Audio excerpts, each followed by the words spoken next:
Jadi saya sangat berterima kasih. Saya kira harapan barangkali selalu sedikit terlalu tinggi karena memang ya harapan saya memang bisa berkontribusi kepada misi dan visi LPSK. Tapi saya yakin bahwa institusi ini sudah sangat maju dan sebetulnya sudah banyak memikirkan apa yang penting untuk memperbaiki posisi dan keadaan korban dan saksi di negara Indonesia. Meskipun begini, akan saya coba untuk berkontribusi dan saya kira ini akan saya lakukan dengan memberi gambaran perkembangan posisi korban terutamanya di dalam hukum dan proses peradilan di Belanda. Jadi ada beberapa dilema, ada beberapa perkembangan yang dulu dan sekarang ini yang mudah-mudahan bisa memberi masukan, memberi inspirasi untuk diikutin atau justru dihindari oleh LPSK. Jadi struktur pembicaraan saya akan seperti ini. Saya akan mulai dengan sedikit ilmu. Saya ilmuwan, saya profesor di Leiden, jadi seharusnya kita kembali ke dasarnya. Jadi tujuan hukum pidana di dalam hukum adat dan posisi korban. Ya, tadi dulu kita datang dari mana. Kemudian akan saya bicara perubahan tujuan hukum pidana di dalam hukum modern dan posisi korban. Secara singkat. Kemudian perkembangan posisi korban dalam hukum pidana Belanda itu memang topik utama yang akan saya bicarakan. Kemudian akan saya juga diminta untuk menjelaskan sedikit mengenai pendekatan social legal studies dan apa yang penelitian social legal bisa berkontribusi kepada perkembangan posisi korban dan saksi di dalam hukum pidana. Dan kemudian pada akhirnya beberapa catatan mengenai pluralisme hukum di Indonesia dan dampak kepada yang tidak bisa dilihat, tapi bilangnya dampak kepada posisi LPSK sebetulnya. Jadi bagaimana kita bisa menangani kasus ini, dan kita bisa mencoba untuk mendukung posisi saksi dan korban di dalam sistem di mana memang ada pluralisme hukum. Oke. Pertama akan saya bicara mengenai asal hukum pidana hukum adat. Jadi kalau kita melihat hukum adat di Indonesia maupun di Eropa, di Afrika, di Amerika, dimanapun, jadi kami melihat bahwa intinya adalah membalas dendam dalam bentuk kompensasi korban. Jadi sebetulnya yang kita sekarang menganggapi aneh, ya, jadi sebetulnya hukum pidana modern memang fokusnya kepada si pelaku. Dulu itu memang beda sekali. Jadi fungsi adalah membalas dendam, tapi itu memang fungsinya juga adalah juga untuk memulihkan situasi posisi korban, tapi juga memulihkan keadaan sebelumnya secara umum. Jadi memang ada banyak tulisan dari peneliti zaman dulu yang menjelaskan bahwa ada keseimbangan di desa, di negeri, di satu masyarakat hukum adat, dan kalau memang terjadi kejahatan, keseimbangan seharusnya dipulihkan. Dan salah satu bentuknya adalah memang untuk untuk memberi kompensasi kepada korban.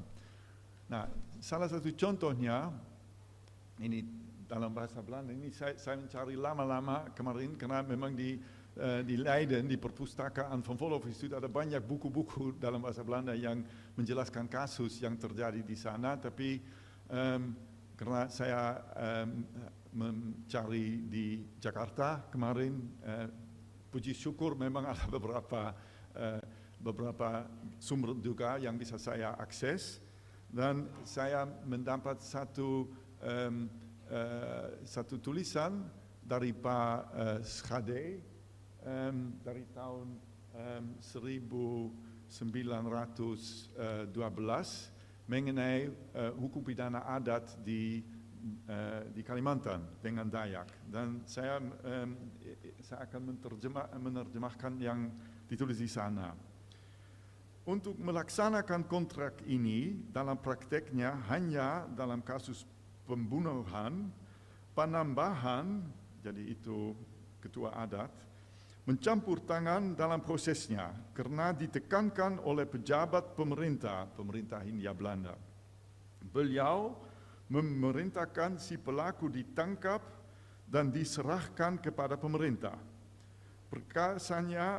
Perkaranya kemudian diadili oleh hakim negara yang sangat tidak diinginkan oleh warga setempat. Jadi warga setempat sama sekali tidak setuju dengan proses ini karena mereka tidak percaya peradilan yang tidak pertama-tama ingin memberikan ganti rugi kepada korban dan membebaskannya dari akibat pengaruh buruk yang menurut mereka dihidupkan oleh kejahatan. Jadi ini salah satu contoh hukum adat dulu, hukum pidana adat dulu, dan kami melihat bahwa memang posisi korban itu memang sangat penting. Jadi sebetulnya itu menjadi pusat perhatian, ya. Jadi sistem Belanda yang kemudian dipakai tidak disetujui oleh orang setempat, tapi terinspirasi oleh hukum pidana modern yang fokusnya kepada si pelaku, itu berubah dan itu diambil alih oleh prosesnya oleh pemerintah Belanda.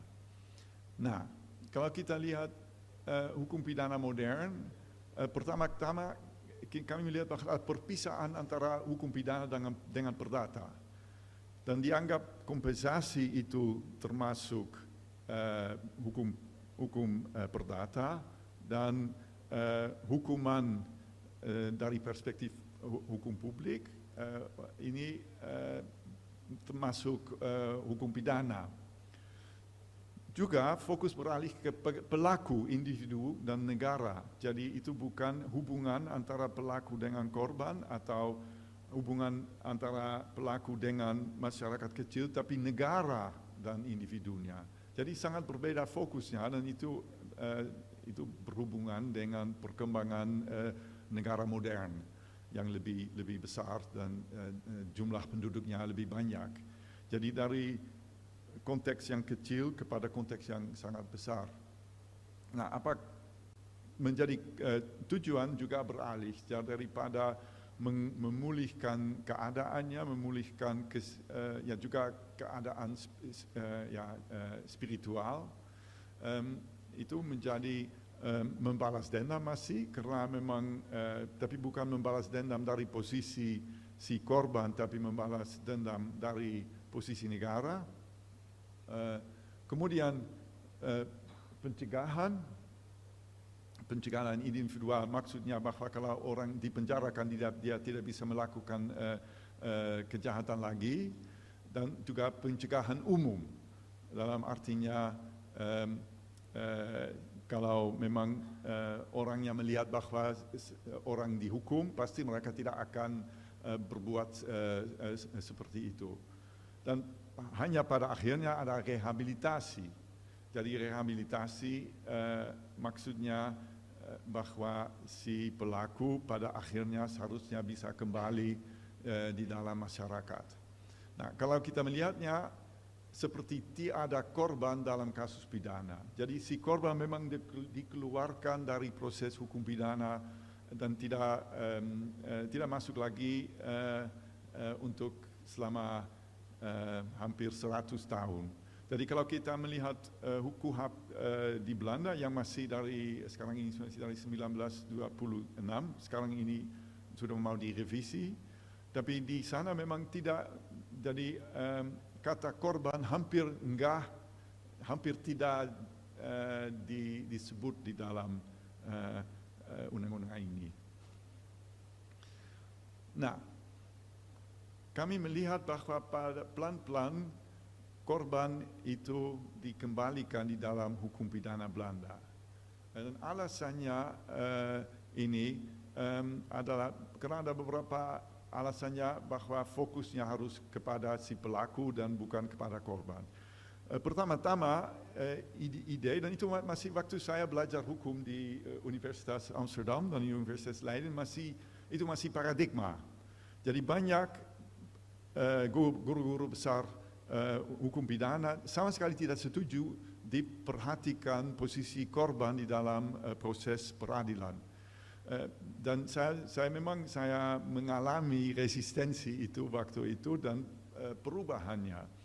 Nah, kenapa terjadi perubahan itu? Itu pertama-tamanya ternyata bahwa kalau korban diberi posisi di dalam proses hukum, proses peradilan, sebetulnya menemukan kebenaran tidak terlalu sulit. Jadi idenya adalah bahwa kalau memang ada korban yang bisa bicara, pasti hakim akan dipengaruhi dan perilaku hakim terhadap si terdakwa tidak akan fair lagi. Nah, ini ternyata tidak terjadi. Kemudian perspektif sosial menjadi lebih penting. Jadi karena banyak korban yang tidak diperhatikan, itu memang membuat banyak orang yang resah, tidak senang dengan situasinya. Banyak politisi dan juga melihat bahwa korban merasa diabaikan, tidak diperhatikan, dan karena itu memang ada dukungan sosial maupun politik untuk mengubah situasinya. Ketiganya, perhatian untuk korban berkontribusi kepada pemulihan harmoni sosial. Itu ide juga, jadi misalnya kalau ada mediasi antara korban dan pelaku, itu justru mendorong harmoni akan dipulihkan. Dan kemudian pembayaran ganti rugi kepada korban dianggap lebih adil daripada pembayaran denda kepada negara. Jadi buat si pelaku tidak beda apakah dia harus membayar kepada negara atau kepada korbannya, jadi dia harus membayar saja. Tapi ide mengenai keadilan berubah dan kemudian ide itu memang masuk, sudah mulai diterima. Nah, pengembalian korban di dalam hukum pidana Belanda juga berasal dari perkembangan sosial tahun 1970-an. Pertama-tama ada gerakan wanita yang sangat anti kekerasan seksual. Jadi sebelumnya itu memang tidak ada banyak gerakan atau kelompok-kelompok yang memberi perhatian kepada kekerasan seksual itu, tapi dengan munculnya gerakan wanita ini menjadi ini masuk agenda politik. Salah satu perkembangan yang saya masih ingat dari waktu saya di SD adalah namanya Blijf van mijn lijf, rumah Blijf van mijn lijf, maksudnya jangan jadi apa susah diterjemahkan. Tapi itu memang jangan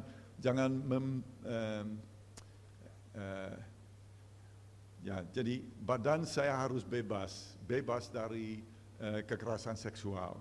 Jadi ini menjadi rumah yang seperti LPSK juga memberi kesempatan buat wanita yang menjadi korban kekerasan seksual untuk aman, jadi rumah aman buat mereka. Itu inisiatif pribadi, itu bukan negara.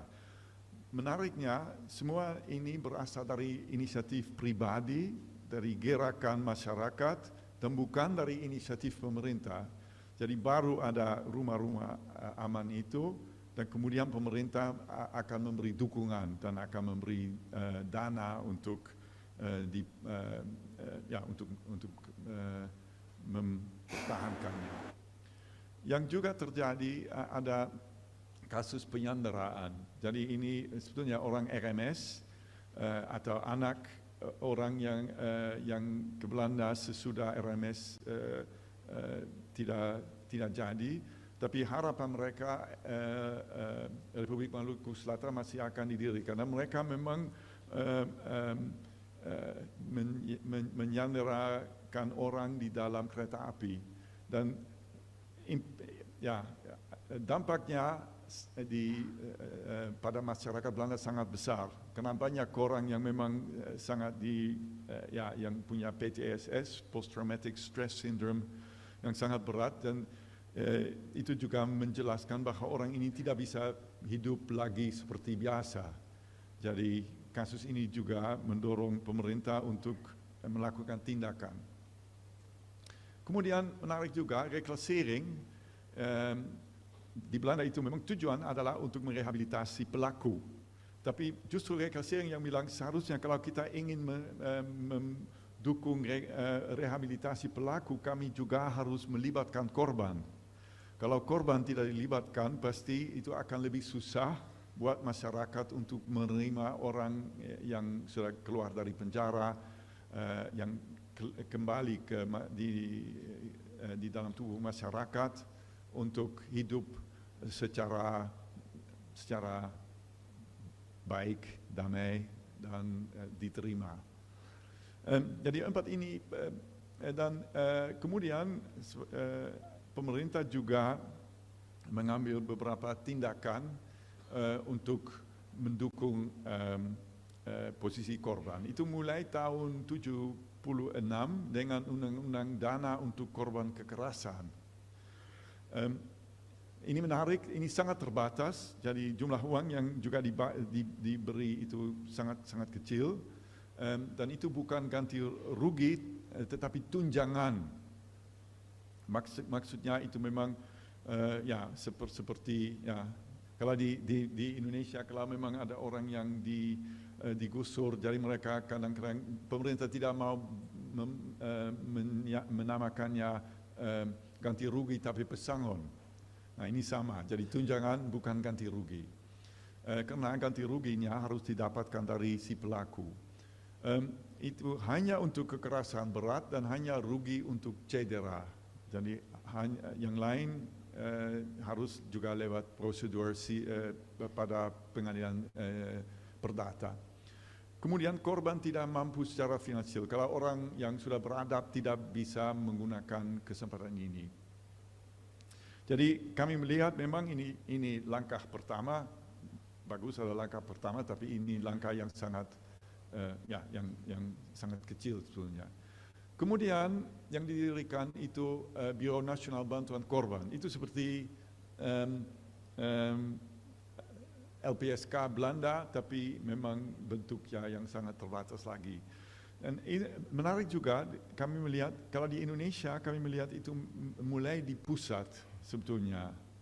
Ada LPSK di Jakarta, di nasional, dan kemudian mau didirikan perwakilan. Saya senang sekali melihat ada banyak relawan di daerah-daerah. Di Belanda yang negaranya kecil, itu mulai sebetulnya inisiatifnya diambil di masing-masing kota. Jadi itu bukan inisiatif pemerintah, tapi inisiatif kota yang mendirikan Biro Bantuan Korban, kemudian itu menjadi Biro Nasional Bantuan Korban yang semacam LPSK untuk koordinasi aktivitas kegiatan dari Biro Bantuan Korban kota.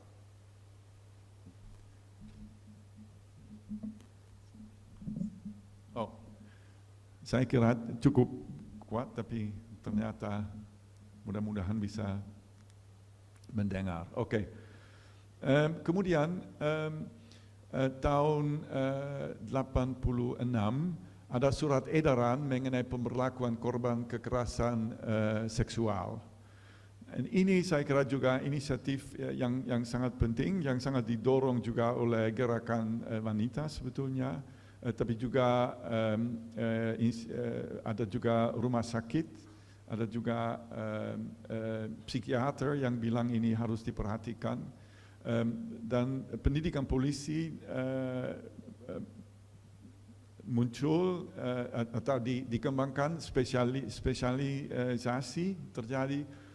Misalnya juga ada polisi perempuan, kalau ada korban perkosaan misalnya, mereka berhak untuk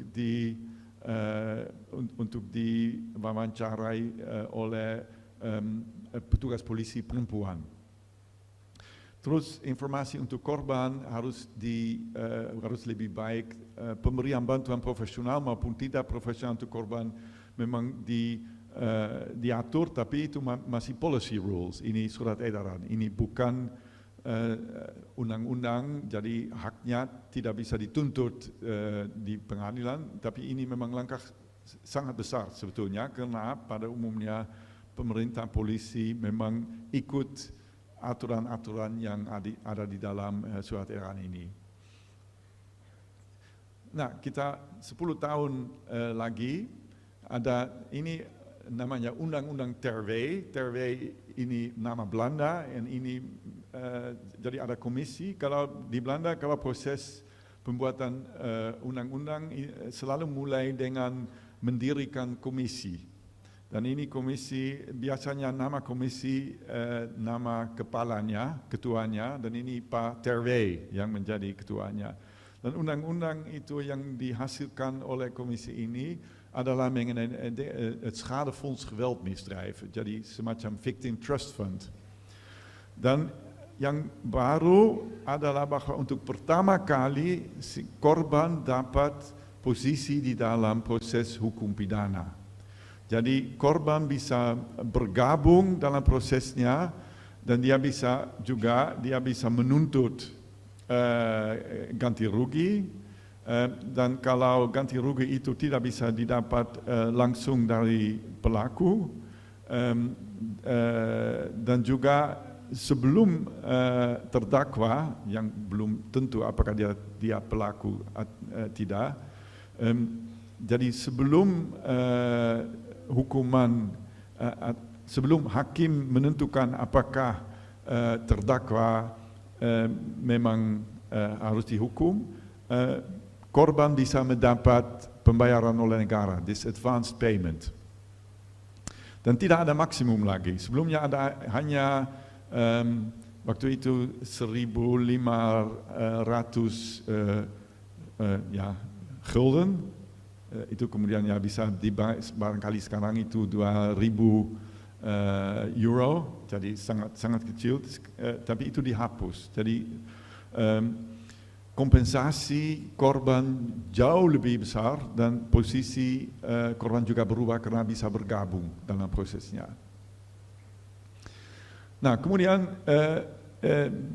penting di Eropa adalah bahwa ada European Union, dan di bidang apa saja European Union ambil tindakan dan sangat mendorong negara-negara pada tahun 2001 untuk memperbaiki posisi korban di dalam hukum masing-masing negara. Jadi ini memang mengikat, jadi negara-negara boleh mengambil tindakan, tapi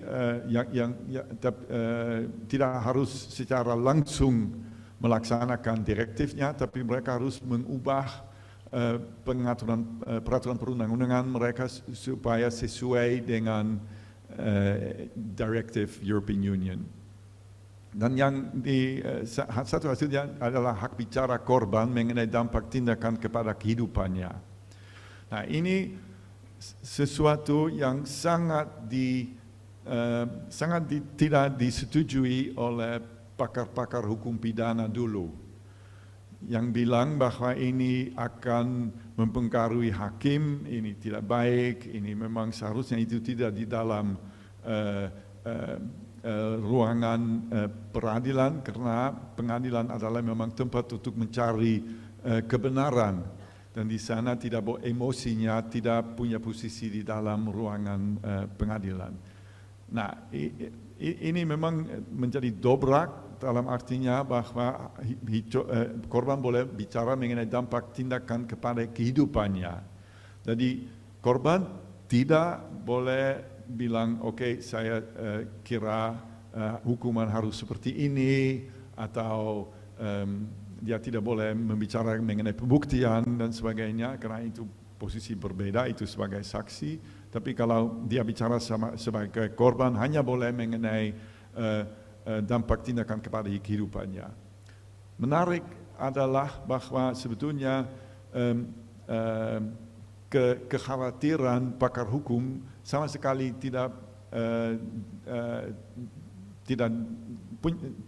ternyata tidak terwujud.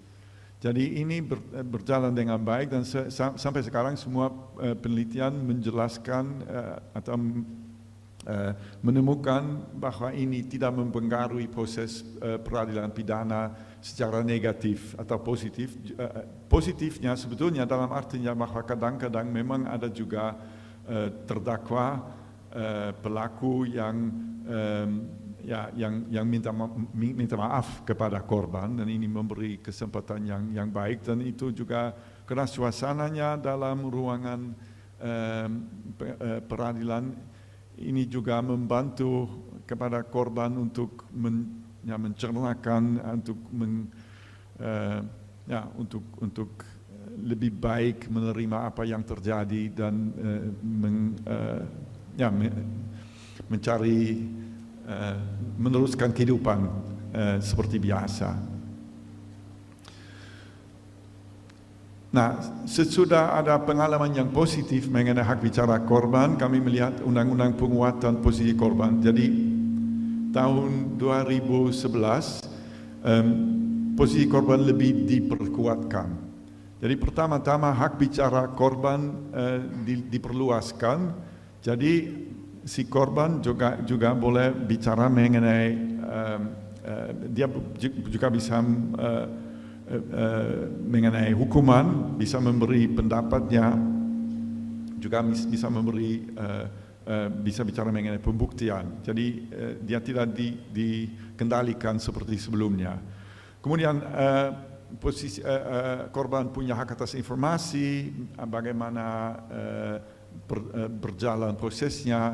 Dia juga, ini penting sekali, hak atas bantuan hukum. Jadi pengacara dibayar oleh negara dan punya hak ganti rugi, itu juga ditaruhkan di dalam undang-undang ini.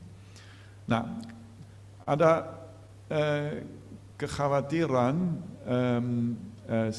sekarang ini, pada umumnya semua pakar hukum setuju bahwa ini situasi yang baik. Tapi sekarang memang ada juga kritik. Saya harus cek apakah ini Oke, akan sebentar kritiknya, nanti akan saya kembali ke kritiknya, bahwa hak bicara korban, kalau dia punya hak seperti itu, seharusnya si pelaku juga mempunyai hak untuk menjawab. Jadi kelihatannya itu memang ini akan memperpanjangkan proses pidana kalau itu jadi. Dan ini memang diperdebatkan, dan banyak ahli hukum sekarang ini yang dulu dukung, yang masih dukung hak bicara korban. Meskipun begitu mereka merasa bahwa memperpanjangkan prosesnya dengan semua cara-cara ini tidak positif. Jadi kita harus hati-hati. Tahun 2011 juga ada perubahan artikel 11H KUHP, jadi ada mediasi antara korban dan pelaksana tindakan pidana. Ini memang sangat positif dalam kasus tertentunya. Di Inggris memang ada banyak pengalaman, dan pengalaman sangat positif pada umumnya. Jadi saya kira ini juga perkembangan yang baik, dan penelitian menemukan bahwa dianggapi secara positif, dialami secara positif oleh si pelaku maupun si korban. Nah, kemudian hak bicara diperluaskan lagi tahun 2016, dan ini ini menjadi alasan untuk perdebatan yang tadi saya sebutkan, bahwa memang apakah hak korban atas bicara tidak terlalu jauh, tidak terlalu luas, dan tidak akan mempengaruhi perkembangan proses peradilan pidana di dalam pengadilan pidana. Nah, apakah semuanya sudah baik? Ya, selalu pasti tidak ada situasi ideal di dunia ini, dan memang dalam prakteknya di Belanda juga terjadi masalah. Pertama-tamanya ada masalah dengan ganti rugi. Jadi dalam prakteknya hanya kasus sederhana diterima oleh hakim. Jadi kalau kasus kompleks, kasus sederhana misalnya termasuk kasus mengenai kekayaan, jadi bukan kekerasan, rugi cedera itu juga cukup gampang, dan pembantahan gugatan. Kalau memang ada pembantahan gugatan, hakim akan menolak penggabungan korban untuk dapat ganti rugi. Dalam hal ini, tiap kali hakim akan mengalirkan kasus itu kepada pengadilan perdata. Jadi dalam kasus ini si korban harus memang pergi ke hakim perdata untuk dapat ganti rugi karena dianggap terlalu kompleks, dan ini akan membuat proses peradilan pidana terlalu sulit. Itu idenya. Nah, kalau penelitian mengenai persepsi korban dalam kasusnya, jadi mereka menganggapi hakim kurang rajin. Jadi itu memang satu dampak, satu akibat yang sangat negatif, karena itu memang akan mengurangi kehormatan hakim, dan ada idenya barangkali itu bisa terdapat solusi dalam namanya konstruksi klapluik. Nah, ini klapluik seperti ada, ya ini saya tidak tahu apa alasannya mereka menggunakan istilah ini dalam bahasa Belanda pun saya tidak ngerti. Ini adalah kalau memang klapluik adalah kalau ada lubang di dalam lantainya dan itu bisa dibuka lubangnya, itu klapluik. Nah, tapi penting adalah sinkronisasi acara perdata dengan acara pidana. Maksudnya bahwa kemudian meskipun proses pidana belum selesai, kasus perdata sudah akan dimulai. Jadi seperti hakim bisa memang mengalirkan kasusnya kepada hakim perdata dan bukan korban yang harus ambil inisiatif, begitu. Satu solusi lain adalah bahwa peran asuransi diubah. Dan itu memang harus, dengan undang-undang asuransi harus diwajibkan untuk membayar ganti rugi untuk korban kejahatan tertentu. Nah, ini sekarang ini diperdebatkan dan belum diselesaikan diskusinya.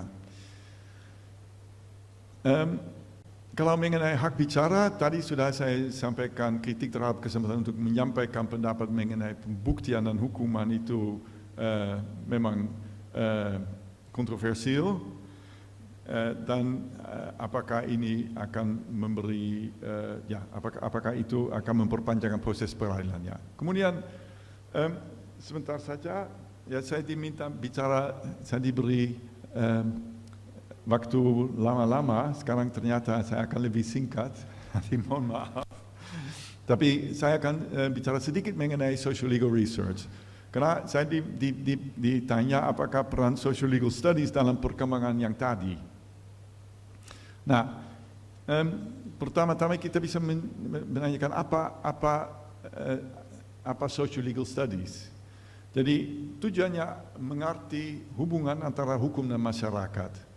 Jadi dalam prakteknya kalau saya harus menjelaskan kepada tetangganya apa kerja saya bilang saya coba untuk mengerti bagaimana hukum berjalan dalam prakteknya.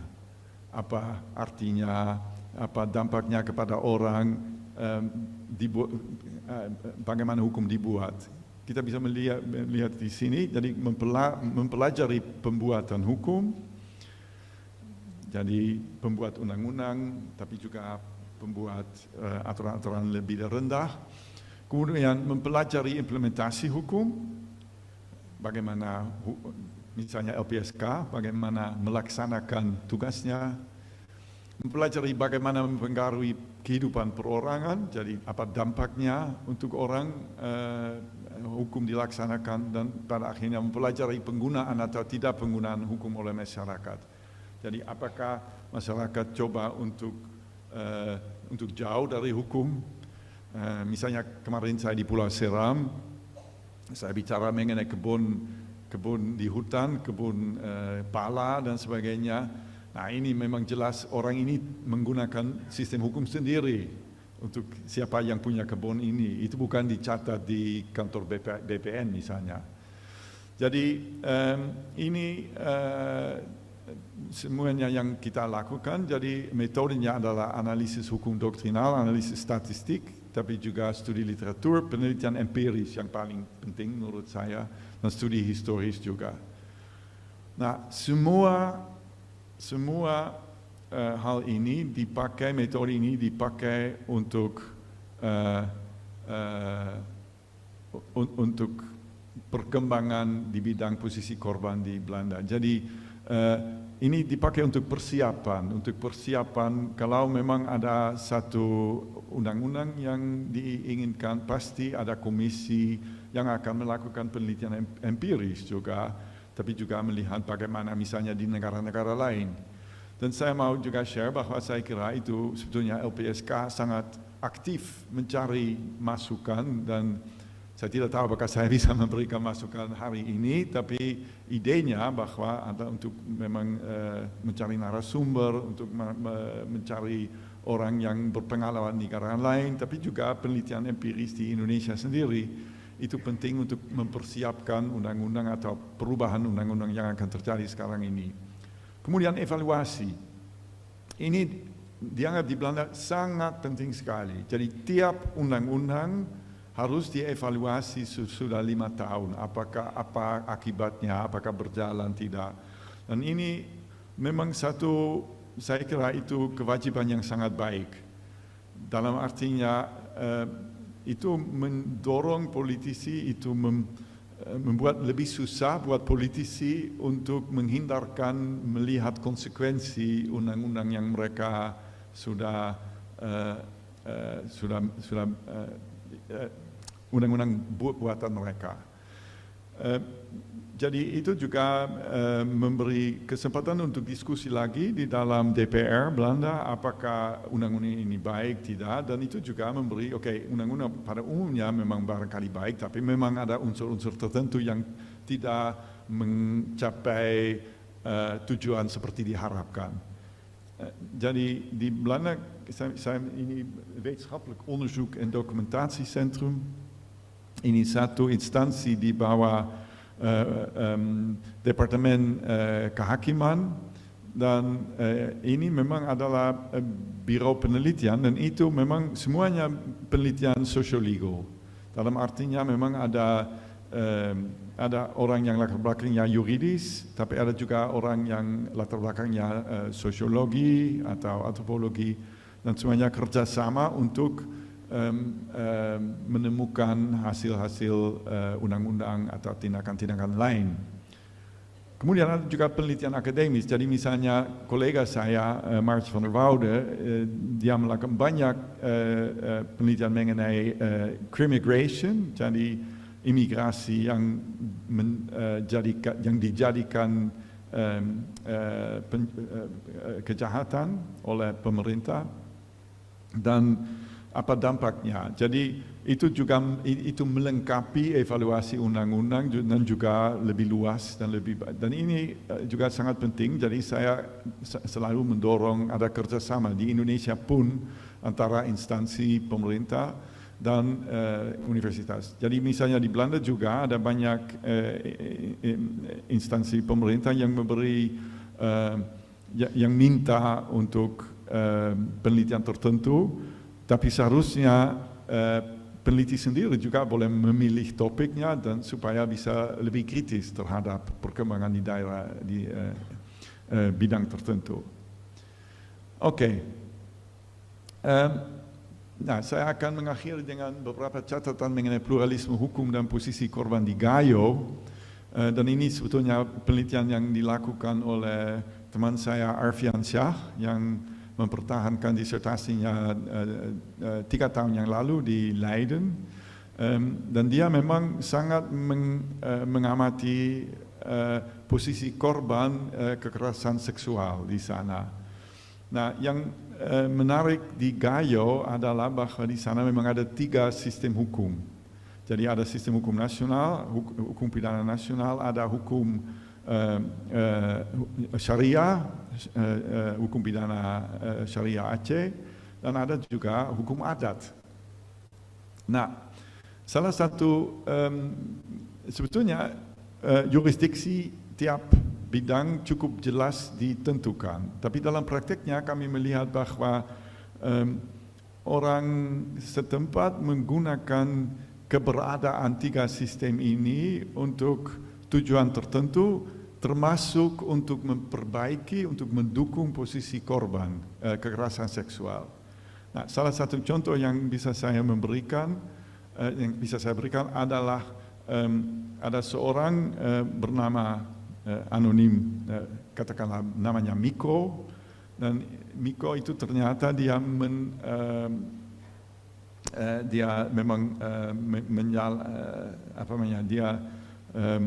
memperkosakan beberapa anak di dalam desa ini tanpa itu diketahui oleh orang tuanya. Nah, itu punya dampak besar di dalam desa ini,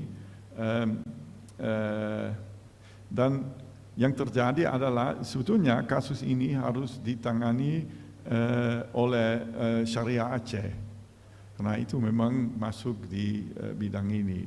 Nah, tapi ada aktivis wanita yang hukum, yang ahli hukum, yang melihat, mereka juga yang mengungkapkan kasus ini sebetulnya, yang melihat bahwa kalau memang hukum Aceh Syariah yang dipakai, si korban bisa langsung kembali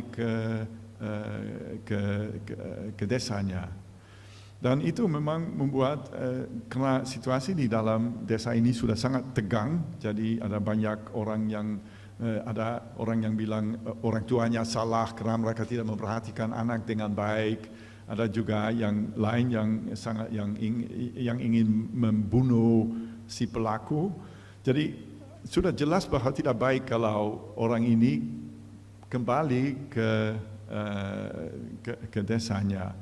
Nah, apa yang terjadi dalam hal ini sebetulnya polisi yang punya posisi khusus, yang menjadi gatekeeper, dan polisinya yang kemudian memang melihat kasusnya, dan di sana ada, seperti tadi saya jelaskan, di Belanda ada ahli di bidang kekerasan seksual, ada juga di Aceh, dan mereka yang mengalirkan kasus ini kepada sistem hukum nasional. Nah, kami melihat, penemuan dalam penelitian ini adalah bahwa sebetulnya pluralisme hukum dalam hal ini sangat membantu untuk mencari solusi yang efektif dalam kasus ini. Dan ini adalah barangkali satu kesimpulan atau satu advice, nasihat yang saya mau memberikan pada LPSK, bahwa penting untuk melihat bahwa tindakan tertentu yang bisa sangat efektif di daerah ini, barangkali di daerah lain tidak akan efektif lagi. Di Belanda yang negara kecil sekali, yang memang seperti Jawa Barat dan jumlah penduduk jauh lebih kurang, sudah kami melihat bahwa solusi-solusi berbeda satu tempat dengan yang lain. Dan kami memang harus menyeragamkan yang penting, tapi kami harus selalu melihat apakah dampaknya, akan menjadi dampak dalam prakteknya. Jadi itu barangkali dari beberapa kesimpulan dari pembicaraan ini yang terlalu panjang, tapi seperti direncanakan tidak. Jadi penting untuk mencari keseimbangan antara tujuan hukum pidana. Jadi saya akan kembali ke tujuan yang pertama-tamanya. Jadi itu memang untuk membalas dendam barangkali, tapi itu juga rehabilitasi, itu juga deterrence. Tapi kami harus cari apa yang cocok. Jadi kalau kami memang mengedepankan kepentingan korban, ini juga barangkali tidak baik. Jadi keseimbangan itu selalu penting, jadi kita harus melihat apa balance yang paling baik. Dan itu bisa juga berubah. Jadi dari zaman ke zaman ini ke zaman ke depan barangkali tidak sama. Pikiran masyarakat, pikiran kami bisa berubah. Kemudian ambil contoh dari negara lain tetapi memperhatikan konteks yang berbeda. Kalau di Belanda memang tidak ada pluralisme hukum seperti di Indonesia. Jadi solusi seperti yang di Aceh tidak bisa dijalankan di Belanda. Jadi kita harus memang memperhatikan banyak, misalnya juga, dan itu penelitian yang akan dilakukan tahun ini adalah penelitian mengenai Victim Trust Fund yang beda bentuknya satu negara dengan negara lain di Eropa. Nah, apa yang paling efektif buat Indonesia itu beda, ya. Jadi saya kira itu bagus sekali, memang terdapat informasi mengenai trust fund di berbagai negara supaya bisa membandingkan apa yang paling cocok untuk Indonesia. Kemudian penentuan apa posisi korban dalam sistem pidana yang ideal bergantung dari posisi normatif. Maksud saya itu bukan, jadi ada penelitian empiris yang bisa memperlihatkan konsekuensi yang positif, konsekuensi dari tindakan tertentu, tapi apakah konsekuensi itu positif maupun negatif, itu bergantung dari perspektif normatif yang kami punya. Jadi kami selalu harus, kalau kita melihat memang kita ingin mencapai tujuan ini, penelitian bisa memperlihatkan kepada kami bahwa ini tindakan yang efektif untuk mencapai tujuan ini. Tapi apakah tujuannya baik, itu memang posisi normatif. Dan itu juga berbeda satu negara dengan negara lain. Dan kita selalu harus sadar dari perspektif normatif kami dan juga perspektif normatif orang lain. Dan mudah-mudahan dalam tahun ini dan tahun masa depan, LPSK akan selalu efektif untuk menilai tujuan-tujuan yang mana yang paling penting dan apa tindakan-tindakan yang bisa berkontribusi kepada perwujudan, mewujudkan tindakan tujuan-tujuan itu. Itu dari saya, mudah-mudahan bermanfaat. Mohon maaf kalau ada kekurangan. Saya kembalikan kepada si moderator. Siap, terima kasih banyak Prof. Adrian. Prof. Adrian silahkan duduk dulu Prof. Boleh sambil diminum. Baik, Bapak Ibu sekalian, saya kira banyak hal penting yang tadi sudah disampaikan oleh Prof. Adrian. Sebentar saya matikan biar tidak berdengung. Ya. Jadi kalau kita bicara dalam konteks tadi pengalaman dari Belanda, saya kira tidak jauh berbeda ya dengan perkembangan yang ada di Indonesia. Bicara dalam konteks pemenuhan hak-hak korban ini memang saling berkelit-kelindan dengan perkembangan paradigma sistem pemidanaan itu sendiri. Kemudian tadi disampaikan hal yang menarik juga adalah bagaimana kontribusi dari gerakan perempuan Prof ya di Belanda itu cukup signifikan dan itu juga sebenarnya tidak jauh berbeda dengan apa yang paling tidak dinamika terjadi dalam beberapa waktu belakangan khususnya dengan tadi lahirnya Undang-Undang TPKS. Tadi juga sudah disampaikan beberapa pendekatan yang kiranya penting bagaimana kemudian pendekatan sosiologil ini dapat membantu LPSK bisa paling tidak melihat kinerja LPSK selama ini dalam upaya untuk mendekatkan satu kata penting yaitu justice dengan kebutuhan sehari-hari korban khususnya dalam konteks perlindungan dan pemulihan hak korban.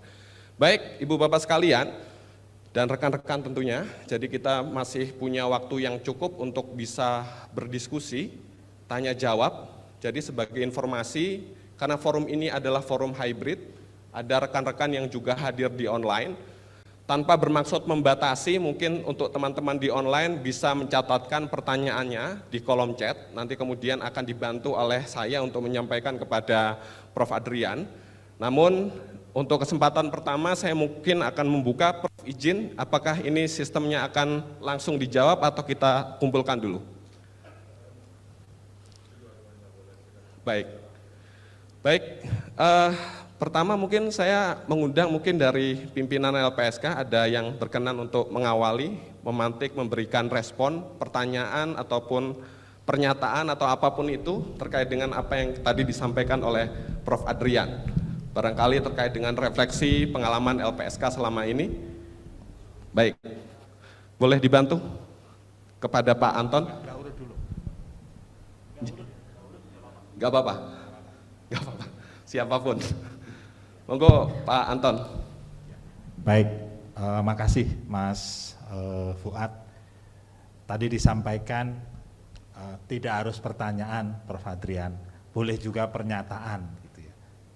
Jadi saya hanya ingin menyampaikan pernyataan bahwa saya senang sekali dan bersyukur sekali hari ini bisa mendengarkan kuliah umum dari Prof. Adrian, dan saya mendapatkan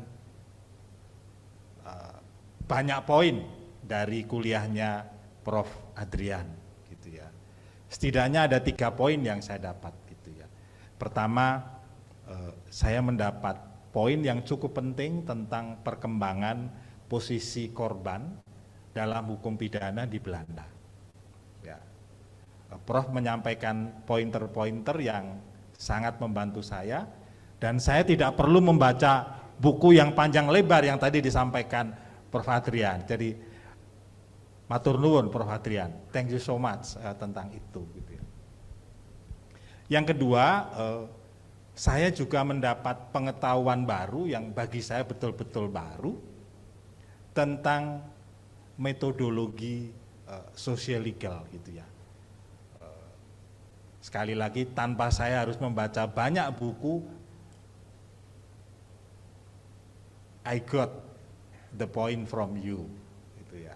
Karena disiplin saya selama ini sangat hukum pidana banget, gitu ya, yang berpikiran bahwa dibuat, selesai, terapkan, gitu ya. Padahal antara pembuatan dan penerapan itu ada jarak yang cukup besar, gitu ya.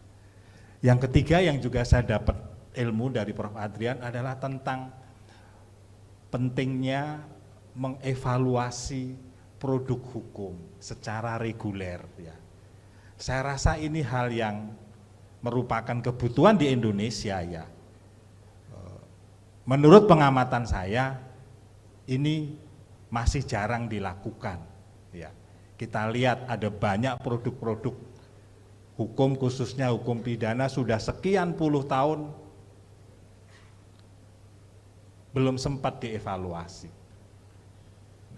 Kadang-kadang juga saya menemukan bahwa pembuatan undang-undang baru agak minim didukung oleh kajian-kajian yang sifatnya implementatif, ya. Lebih banyak dikarang dari belakang meja, ya.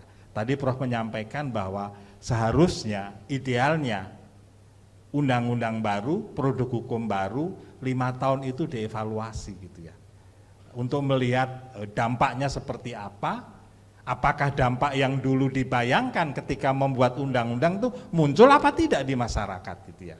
Kalau nggak muncul berarti ada yang salah dengan undang-undang itu dan perlu diperbaharui. Sekali lagi Prof. Adrian, terima kasih banyak atas pengetahuan yang saya peroleh hari ini. Itu aja Mas Fuad, terima kasih. Baik, terima kasih Pak Anton. Ada lagi silahkan, ada Bu Nur, kemudian ada Bu Susi, ada Bu juga Bu. Baik, nanti kita lihat. Kalau banyak anak pertanyaannya mungkin kita akan bagi 2 sesi. Silakan Bu Nur. Baik, terima kasih Mas Fuad. Terima kasih juga buat Prof. Adrian. Saya senang ya Prof. Adrian mengungkap soal sosio-legal.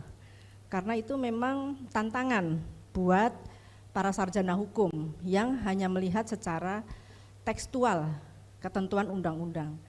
Nah, di dalam praktek, betul tadi yang disampaikan oleh Prof. Adrian, kita memang harus menggali bagaimana hukum dibuat, bagaimana hukum diberlakukan dan apa dampaknya hukum terhadap masyarakat.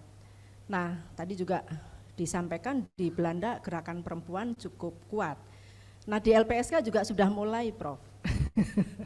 Dan saya kira sosiolegal itulah yang akan menuntun LPSK. Nah, sekarang pertanyaan saya, Prof, bagaimana ya supaya sosiolegal itu tidak bertabrakan ya, tidak bertabrakan dengan cara membaca tekstual atau mungkin biasa disebut dengan positivis. Nah, ini yang barangkali pengalaman Prof. Adrian sangat penting buat kami untuk bisa kita gunakan ya sebagai acuan bagaimana kita membaca ketentuan undang-undang supaya tidak positivis, tapi memang menggunakan sentuhan sosiolegal tadi, karena itu yang akan memberikan makna keadilan buat korban. Itu yang pertama, Prof. Yang kedua, Prof, barangkali memang soal dana bantuan korban ini sesuatu yang baru di Indonesia. Meskipun kami selama ini mengadvokasi, terutama gerakan perempuan itu kita mengadvokasi yang namanya gender budgeting, bagaimana anggaran khusus untuk perempuan yang dapat digunakan langsung oleh korban perempuan. Nah, artinya dana bantuan untuk korban inilah yang saya kira sangat penting ya, Prof. Nah, pengalaman di Belanda ini dinamikanya seperti apa, Prof, supaya ada kepastian keberlanjutannya, karena ini agak ngeri-ngeri sedap, Prof. Nanti sumber dananya, kemudian peruntukannya atau penggunaannya, sampai apakah itu bisa digunakan tadi ya untuk memulihkan. Saya kira itu, Prof. Terima kasih banyak. Saya kembalikan ke Mas Fuad. Baik, terima kasih Bu Nur. Selanjutnya Ibu Susi.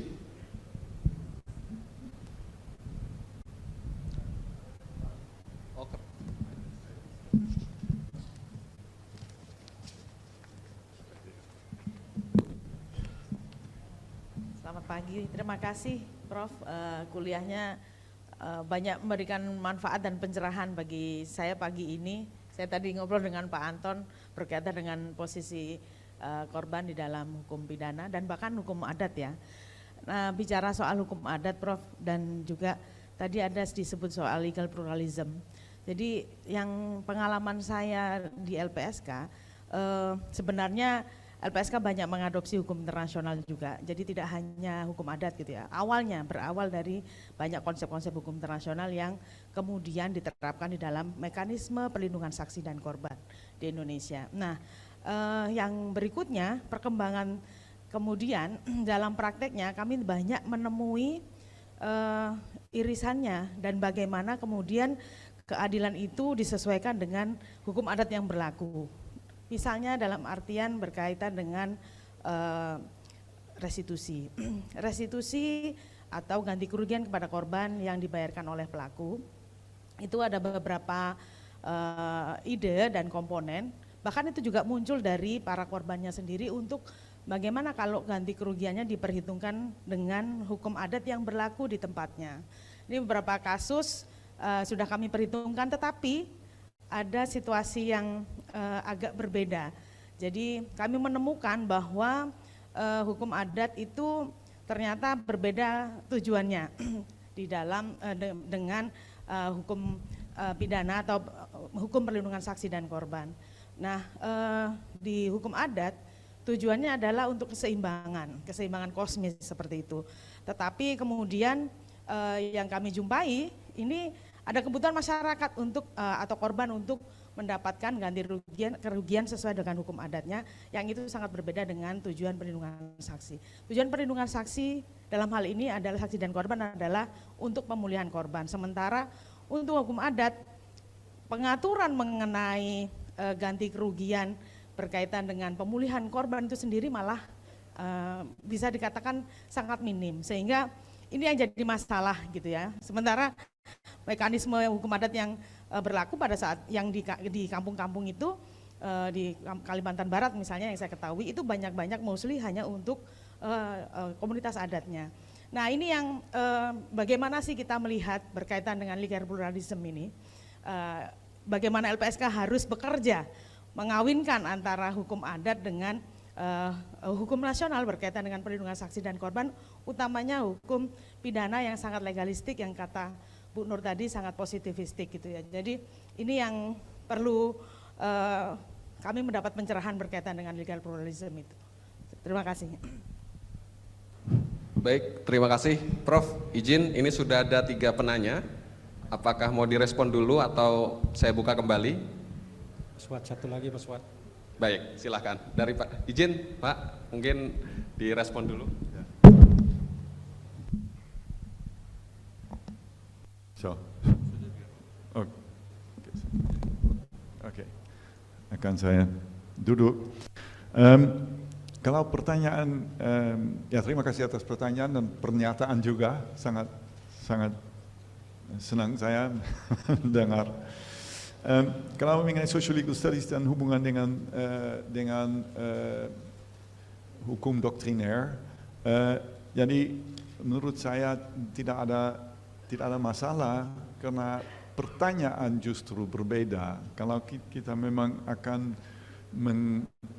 meneliti pertanyaan hukum, kami melihat hukum, tapi juga dalam hal ini kami tidak bisa mempertimbangkan hukum dengan tidak memperhatikan unsur kepastian hukum, tapi juga keadilan dan manfaat. Jadi itu Radbruch yang jelaskan demikian, dan saya kira itu memang di Belanda misalnya ini paradigma yang diterima, dan saya kira banyak pakar hukum di Indonesia yang juga menerima seperti itu. Meskipun begitu, kalau pertanyaan hukum adalah bagaimana hukum dalam hal ini harus, kalau kita melihat kasus ini, apa menurut hukum itu harus bagaimana, apa hasilnya dalam kasus ini, ya. Jadi bagaimana, apakah orang ini harus dihukum tidak, kalau memang. Jadi ini pertanyaan yang baik, dan itu memang juga masuk penelitian social legal, dalam artinya bahwa social legal sangat serius mengenai pertanyaan hukum doktriner dan tidak akan menggunakan metode lain untuk menjawabkan pertanyaan doktriner ini. Jadi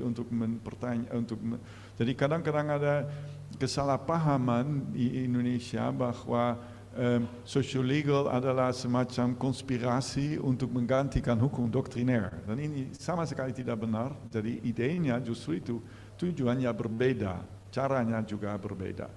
Misalnya kalau saya penelitian saya misalnya di bidang mengenai PT-UN, Pengadilan Tata Usaha Negara dulu, saya mulai dengan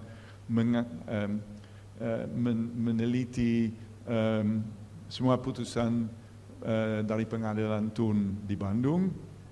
Saya coba untuk mengerti bagaimana hukum doktriner yang diterapkan oleh hakim. Kemudian saya melihat bahwa memang ada kadang-kadang memang ada hasilnya yang tidak diharapkan, ya, karena keadilan, karena tidak adil, atau karena sebetulnya tujuan undang-undang berbeda dengan hasilnya. Nah, ini akan saya bicarakan secara hukum, jadi seharusnya hukum diubah, ya. Jadi karena memang ada atau aturannya tidak jelas, atau saya bisa mengusulkan interpretasi hukum yang berbeda. Tapi kemudian saya juga melihat bahwa kadang-kadang ada putusan-putusan aneh, ya, di mana alasan-alasan hukum yang diterapkan tidak masuk akal, aneh sekali. Jadi kemudian saya mulai mempelajari pendidikan hakim, seperti bagaimana mereka belajar untuk menerapkan hukum. Terus saya juga menggali korupsi yang terjadi di pengadilan ini dan hal ini. Nah, ini menjadi social legal karena saya coba untuk mengerti praktek tertentu bagaimana hukum itu diterapkan di luar hukum itu sendirinya, di luar hukum doktriner. Tapi pada umumnya saya kira kami tidak harus khawatir dengan melakukan penelitian social legal. Itu bukan ancaman buat hukum doktriner sama sekali. Kami memang akan juga, kalau social legal adalah memang metode interdisipliner. Kami menggunakan metode hukum doktriner, dan kami juga menggunakan metode empiris atau historis atau apa saja. Dan saya kira kombinasi ini akan memberi pengetahuan baru ya, yang bisa sangat bermanfaat. Kalau mengenai Victim Trust Fund, ya ini akan saya singkat karena penelitian ini belum dilakukan.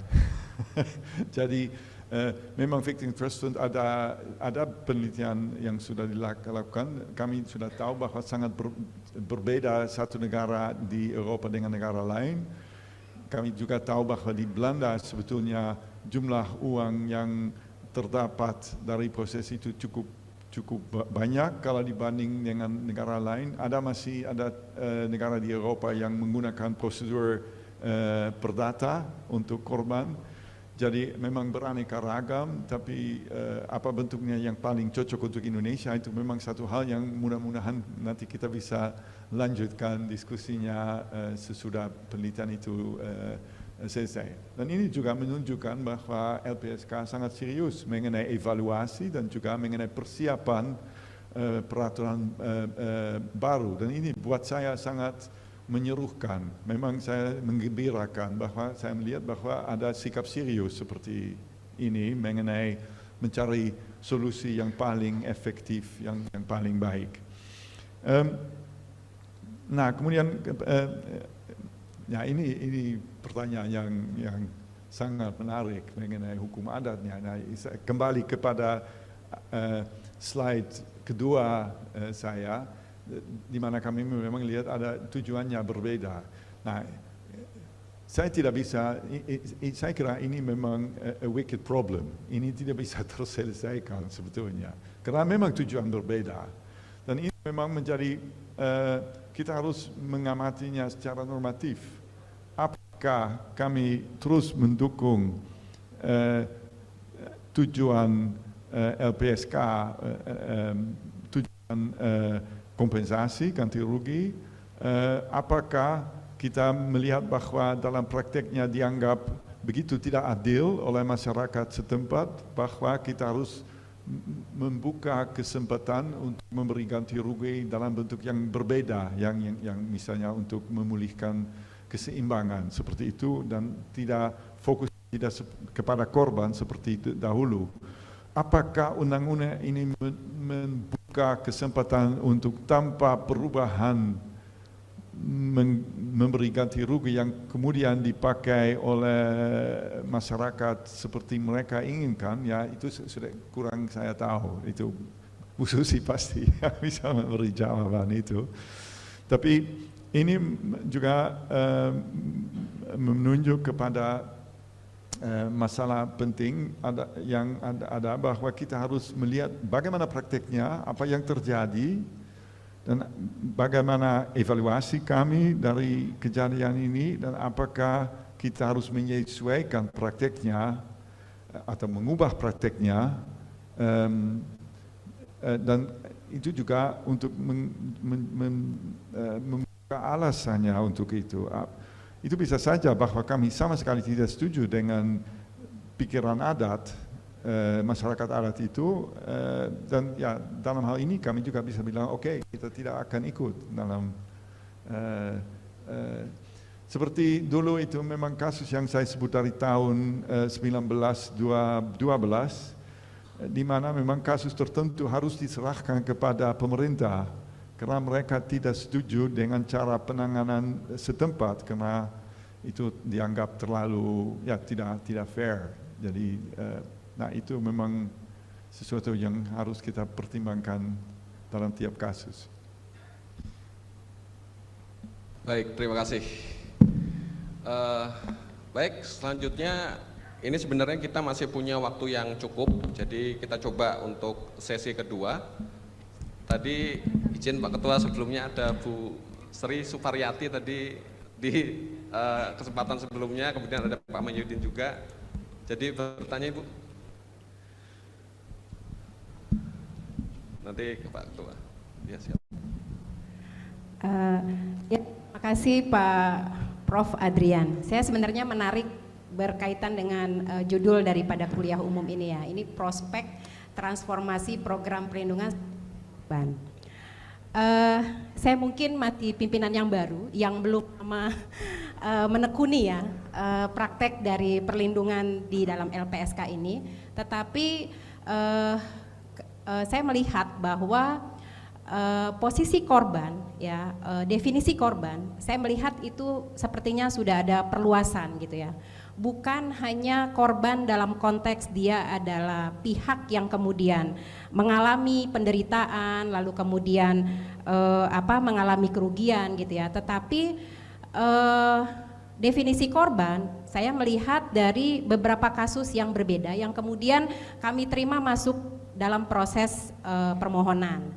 Contoh misalnya beberapa kasus-kasus yang kaitannya dengan kriminalisasi untuk mereka-mereka sebagai pekerja hak asasi manusia.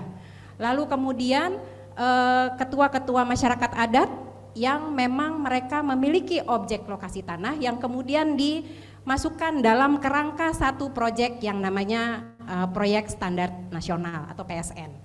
Nah, dalam konteks-konteks kasus yang seperti itu sebenarnya challenge dan tantangan LPSK itu ke depan semakin besar. Apalagi tadi Prof bilang bahwa hukum pidana modern yang kalau sekarang Prof di sini saya melihatnya sebagai hukum pidana kontemporer. Sekarang ini udah lagi berkembang soal definisi hukum pidana kontemporer karena memang situasinya sudah meluas dan tantangannya sudah lebih besar dalam hukum pidana. Nah, dalam konteks itu saya melihat definisi korban itu bukan lagi orang yang memang mengalami menderita langsung, tetapi posisinya contoh dalam pekerja hak asasi manusia, dia posisinya memang sebagai pihak yang dikriminalisasi. Dalam konteks status hukum dia adalah sebagai tersangka, tetapi pada dasarnya dia adalah korban. Mengapa begitu? Karena itu tadi korban yang kemudian dijadikan sebagai tersangka. Nah, dalam konteks ini saya melihat posisi LPSK menjadi challenging gitu ya, dalam konteks dia harus memberikan perlindungan. Itu satu. Yang kedua, dalam konteks beberapa kasus-kasus yang kaitannya dengan masyarakat adat, yaitu kaitannya dengan hukum adat, lalu kemudian ditransformasi menjadi hukum nasional karena konteks PSN itu tadi. Jadi mereka harus dipaksa untuk bisa menegosiasikan atau menegasikan posisi-posisi tertentu yang kemudian mereka harus turut dengan hukum nasional, padahal mereka punya hukum adat. Ya, dalam konteks itu ada posisi hak-hak mereka yang kemudian tergerus gitu ya. Tergerus itu maksudnya terkurangi gitu ya. Jadi hak-hak mereka kemudian terkurangi dalam konteks misalnya posisi beberapa kasus lahan yang mereka harus lepas karena PSN itu. Dan konteks PSN itu sendiri itu secara struktural itu menjadi pelanggaran hak asasi manusia karena itu secara struktural. Nah, dalam konteks ini masyarakat adat kemudian sulit untuk bisa menjangkau perlindungan kepada LPSK. Kenapa? Karena biasanya mereka akan memasukkan permasalahan mereka itu pada konteks tadi yang Prof bilang PT UN, lalu kemudian peradilan perdata gitu kan. Nah, dalam konteks itu LPSK sulit untuk bisa memberikan perlindungan karena soal itu tadi, karena kami konteksnya adalah di peradilan pidana. Nah, saya mau minta suggestion atau saran dari Prof karena Prof mungkin sudah melihat bagaimana tipologi dan karakter dari kerja-kerja LPSK, apalagi ke depan situasi hukum pidananya sudah lebih kontemporer dan tidak menutup kemungkinan kejahatannya akan lebih meluas, misalnya dalam konteks masyarakat adat tadi. Nah, bagaimana kemudian LPSK bisa memainkan perannya untuk bisa menghadapi tantangan tersebut? Makasih, Prof. Baik, terima kasih Bu Sri pertanyaannya. Selanjutnya ke Pak Mahyudin. Jadi sebelum ke Pak Mahyudin, nanti saya akan langsung ke teman-teman. Baik. Jadi saya harap teman-teman nanti saya berikan waktu ada 2 penanya dari kubu kanan dan kubu kiri. Jadi silahkan dipersiapkan pertanyaannya sebelum nanti kami berikan kesempatan terlebih dahulu ke Pak Mahyudin. Silahkan Pak. Makasih Prof. Ya, tentu saya merasa senang dan terima kasih terhadap pengetahuan dan ilmu yang telah disampaikan hari ini. Tentu ini juga menjadi bagian dari insight bagi saya personal untuk kemudian bagaimana model perlindungan yang ada di Indonesia nanti. Kalau saya melihat di awal pada saat Prof itu menyampaikan presentasi itu, saya teringat salah satu pakar hukum Belanda yang kemudian menjadi ketua parlemen, itu namanya Terhar.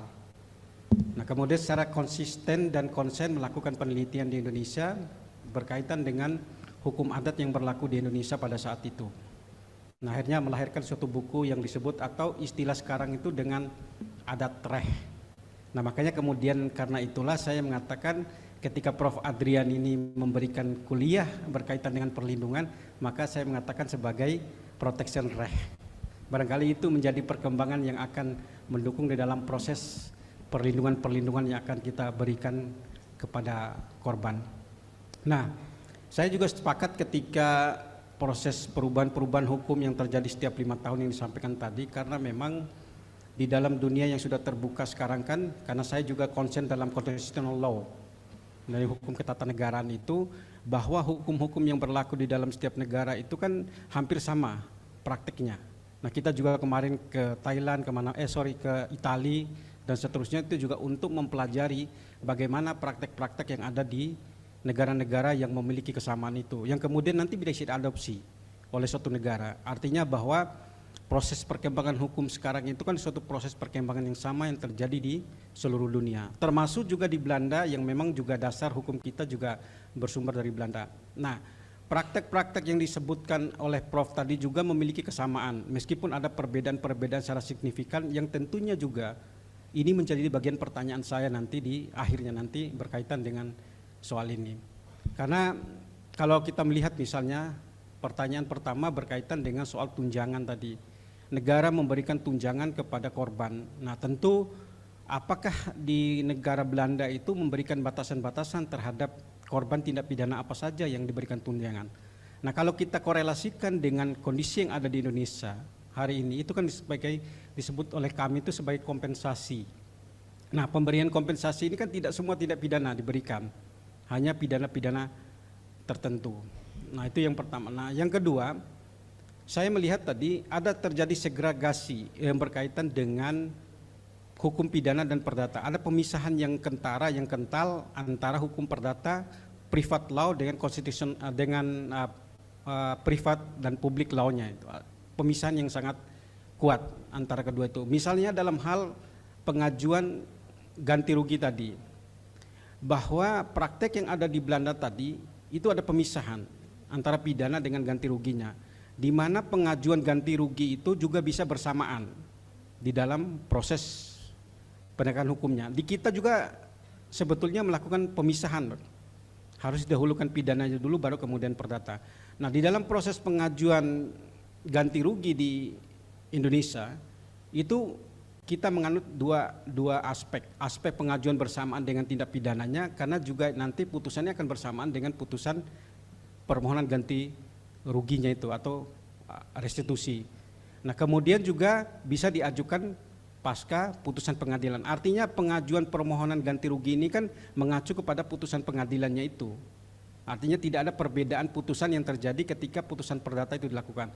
Nah, ketika saya melihat ada segregasi pemisahan antara hukum publik dengan privat yang ada di Belanda itu, dalam pengalamannya di Belanda ada nggak terjadi perbedaan putusan yang terjadi antara putusan hukum publik dan hukum privat berkaitan dengan ganti rugi. Nah, bisa saja ketika di dalam hukum privat itu memutuskan bahwa ganti rugi harus dibayarkan oleh pelaku, tetapi dalam hukum publiknya bahwa seseorang ini tidak terbukti melakukan suatu tidak pidana. Ini juga menjadi gambaran bagi kami, karena kami juga sekarang kan lagi sedang menyusun revisi dan perbaikan undang-undang. Makasih, Prof. Baik, terima kasih Prof. Izin Prof ke teman-teman staf dulu. Jadi silakan dari sektor kanan, ada yang mau bertanya? Enggak ada? Oh, Pak Sriana, mewakili dari sektor kanan, cuman Pak Sriana yang angkat tangan. Silakan Pak Sriana, boleh dibantu? Ya, kanan kiri Pak. Siap, makasih Mas Fuad. Makasih Prof, pencerahan yang luar biasa. Nah, mungkin satu aja karena banyak pertanyaan, karena tadi di awal saya sampaikan LPSK saat ini sedang punya kerjaan besar merubah Undang-Undang kedua 13/2006. Nah, mungkin Dari paparan tadi beberapa hal memang memberikan suatu pencerahan bagi kami. Mungkin kami juga butuh masukan dari Prof. Kira-kira dari interaksi dengan LPSK, apa sih yang harus kami perkuat di dalam pelaksanaan perubahan ini, sehingga nanti kami juga ini sejalan dengan tadi sosial legal tadi, bahwa yang kami ubah ini juga tumbuh dari adanya tuntutan kebutuhan sosial masyarakat saat ini itu. Sebagai contoh Prof, mungkin saat ini juga ada desakan dari masyarakat, banyak konflik agraria dan juga business and human rights, itu juga minta LPSK masuklah di dalam tindak perbuatan tersebut. Sementara apakah kita LPSK mau fokus kepada pidana saja ataukah perlu diperluas terhadap tindak hukum yang lain? Demikian Prof, terima kasih. Terima kasih Pak Yana. Sebelah kiri tadi ada Mas Andreas duluan, sudah angkat tangan. Oke, nanti kita coba sesi 3 jika memungkinkan, tapi jika tidak nanti kita lihat. Silakan Mas Andreas. Terima kasih Mas Fuad. Selamat siang Prof. Perkenalkan saya Andreas. Kita bicara dengan judul tema yaitu terkait dengan perlindungan saksi dan korban untuk memperkuat sistem peradilan pidana nasional. Jika kita lihat sistem peradilan pidana, maka salah satu bentuk hukuman yaitu pemenjaraan. Sementara pemenjaraan yang di Indonesia ya Prof ya, kita lihat hasil pemenjaraan baik itu terkait penjaraan, rehabilitasi sampai resosialisasi sepertinya jauh dari yang ditargetkan. Belum isu overcrowd, juga transmisi nilai-nilai kejahatan di dalamnya. Maka jika dikaitkan dengan putusan pengadilan yang menyebut restitusi, itu apakah mungkin restitusi diperkuat sehingga bentuk penghukuman tidak melulu fokus pada pemenjaraan, yang mana itu adalah fokus kepada pelaku. Tentunya dengan mempertimbangkan juga rasa keadilan dari para korban sendiri, karena kalau korban nggak mau ganti rugi, tentu juga kita tidak bisa memaksakan bentuk putusannya adalah ganti rugi, karena dan di LPSK sendiri sudah dijalankan terkait adanya beberapa korban yang menolak restitusi. Itu salah satu alasannya selain terkait dengan kemampuan pelaku adalah hanya ingin pelaku dihukum penjara. Maka mungkinkah restitusi itu memperkuat sistem peradilan pidana dalam hal ya nanti putusannya tidak fokus ke pemenjaraan itu Prof. Terima kasih. Terima kasih Mas Andre. Jadi demikian Prof, ada 4 pertanyaan penting, jadi saya kira yang mungkin butuh direspon dari Prof. Terakhir terkait dengan restitusi itu sekalian kami tambahkan ada 1 pertanyaan di Zoom, ini masih erat kaitannya dengan restitusi. Jadi selama ini kalau bicara dalam konteks praktek dan kebijakan di Indonesia, jika kemudian pelaku tidak mampu atau tidak bisa membayar denda, itu diganti dengan hukuman kurungan. Kira-kira dalam konteks perspektif keadilan ini bisa dianggap adil apa tidak? Jadi perspektifnya lebih ke sana. Nanti beberapa hal lain nanti kami akan sampaikan di sesi ketiga. Silahkan Prof. Adrian.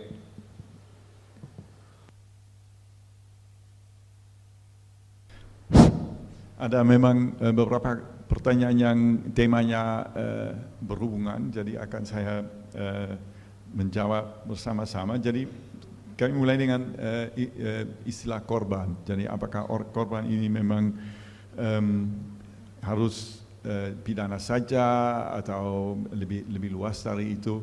Nah, ya ini pertanyaan yang tidak bisa saya jawabkan. Ya, ini bukan posisi saya. Saya hanya bisa menjelaskan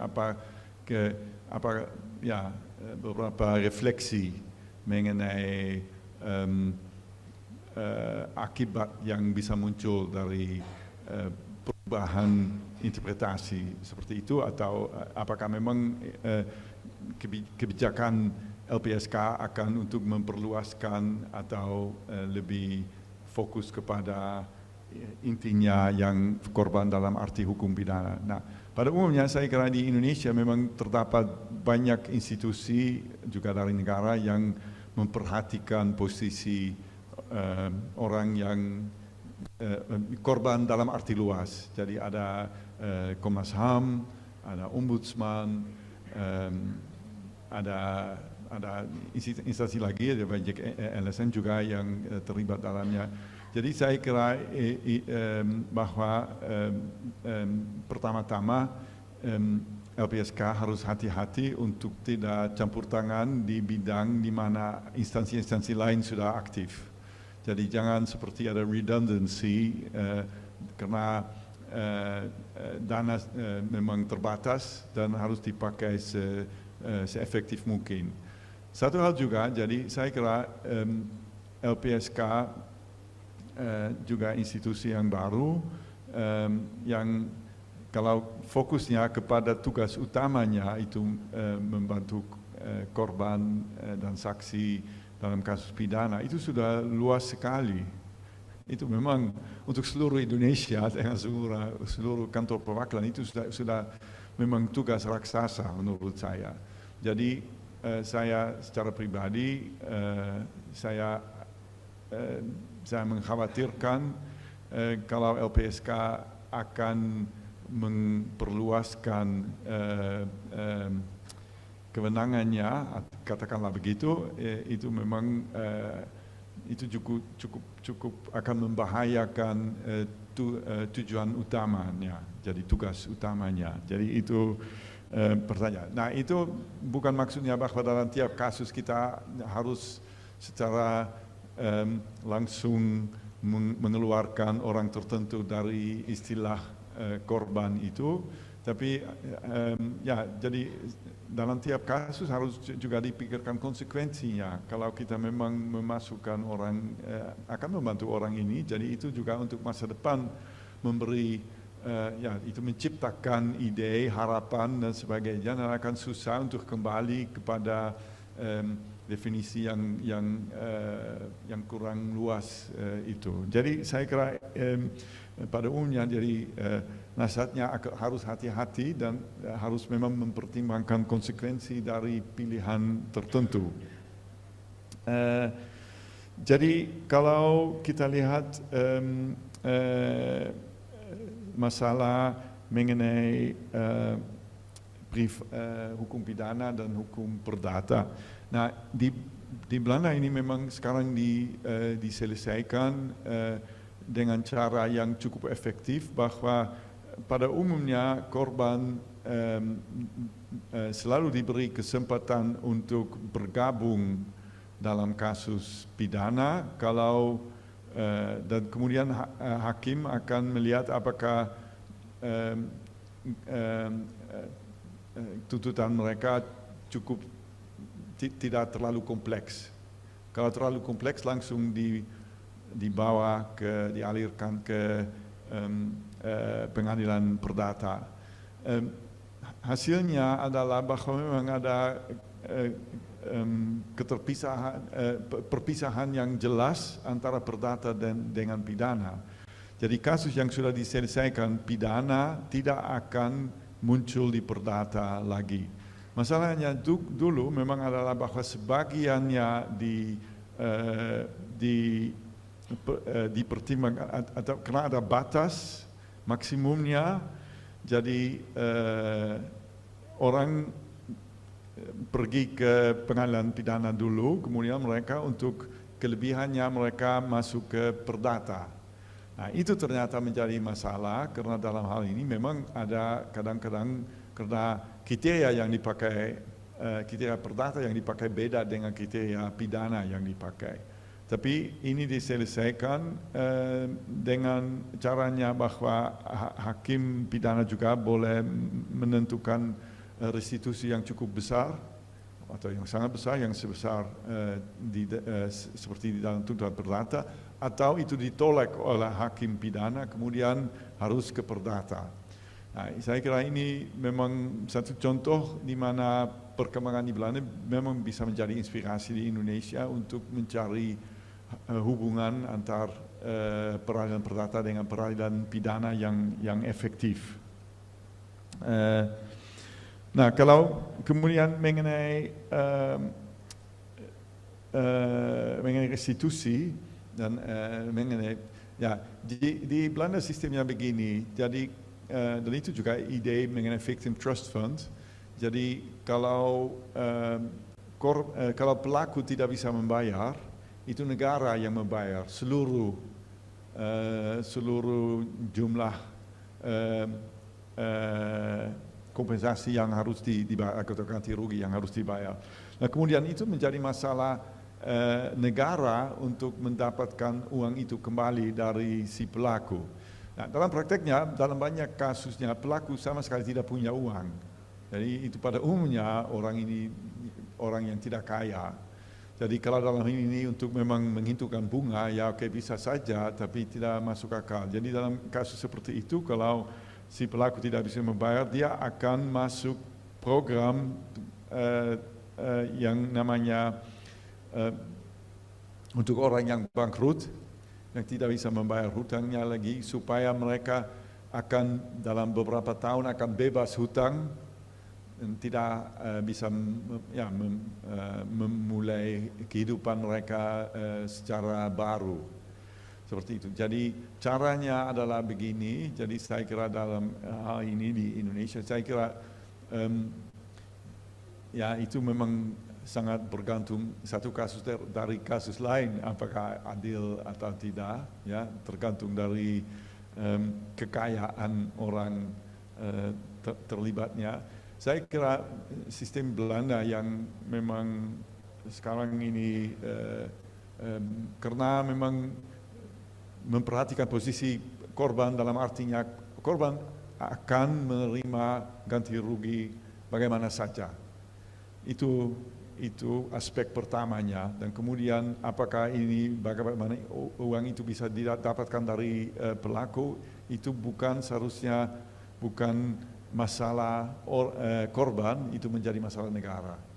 Jadi dan ini saya kira itu berjalan dengan cukup baik, tapi saya yakin bahwa hasil dari penelitian yang akan dilakukan oleh Ibu Vera dan saya juga terlibat di dalamnya akan memberikan jawaban yang lebih baik, yang lebih berdasar.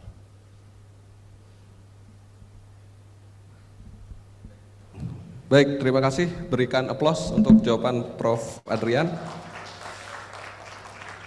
Baik Prof, jadi ini karena sebenarnya waktunya sebentar lagi akan selesai. Mungkin ada 2 pertanyaan penutup barangkali Prof dari teman-teman di Zoom. Sambil lalu nanti ada closing statement barangkali dari Prof. Adrian. Saya kira tadi satu hal penting yang disampaikan oleh Pak Yana juga, bahwa hari ini kita punya momentum dan saat ini LPSK coba untuk bagaimana kita bisa memperkuat kelembagaan LPSK melalui revisi Undang-Undang Perlindungan Saksi dan Korban. Jadi yang pertama ini pertanyaan terkait dengan kasus perkawinan anak Prof. Jadi kalau berdasarkan data perkawinan anak di Provinsi NTB ini angkanya sangat tinggi. Jadi sedangkan kalau bicara dalam konteks undang itu termasuk dari jenis kekerasan seksual, jadi termasuk yang kemudian dilarang. Kira-kira kalau dalam konteks sistem hukum di Belanda, pengaturan perkawinan anak seperti apa? Kemudian yang kedua, ini kaitannya masih soal anak, tetapi ini adalah anak yang menjadi korban kekerasan seksual dari ayah kandungnya, putar restitusi.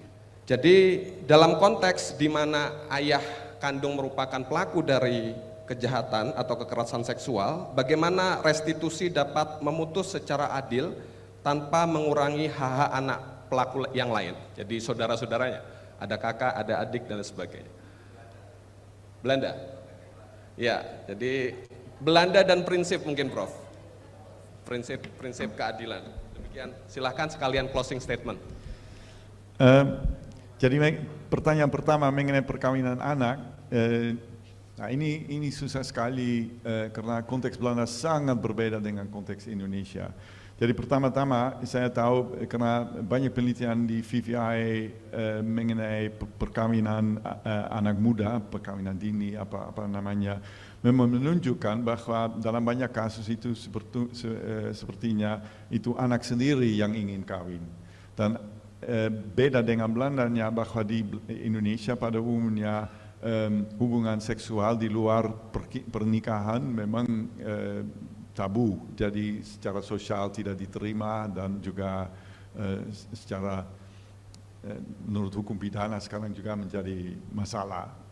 dalam prakteknya ini sangat berbeda karena di Belanda itu memang jadi the age of consent itu jadi sangat tergantung dari kasusnya, dari perbedaan umur satu pihak dengan pihak lain yang terlibat dalam kasus ini, apakah memang anak besar, dan yang utamanya di Belanda adalah memang ada hubungan kekuasaan yang sama sekali tidak seimbang. Itu juga, jadi dalam kasusnya perkawinan anak tidak ada, dalam artinya baru boleh kawin pada umurnya 18, tapi bisa kumpul-kebo tanpa ada tindakan apa saja, jadi tidak ada masalah. Jadi saya kenal banyak orang yang teman saya yang hidup seperti suami istri, tapi tidak kawin secara resmi. Jadi secara sosial mereka sudah kawin, karena itu diterima oleh masyarakat, tapi tidak kalau dari negara mereka punya posisi yang sangat mirip posisi orang yang kawin secara resmi. Jadi kalau mengenai kekerasan ini yang penting itu memang hubungan antara masing-masing pihak. Jadi apakah ada ketidakseimbangan kekuasaan, dan hakim akan selalu mempertimbangkan apakah ini memang masalahnya.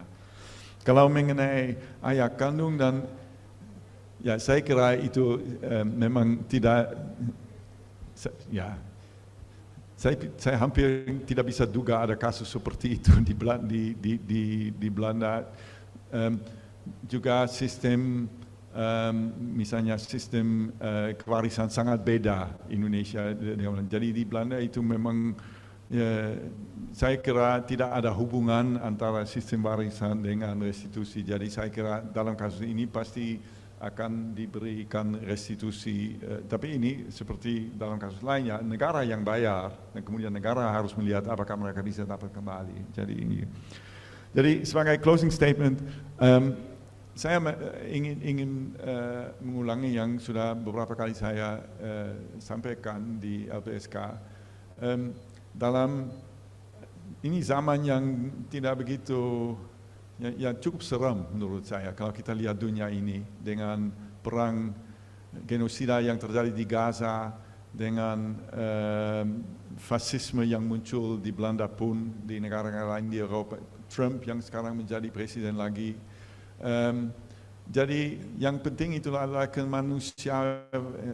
kemanusiawian.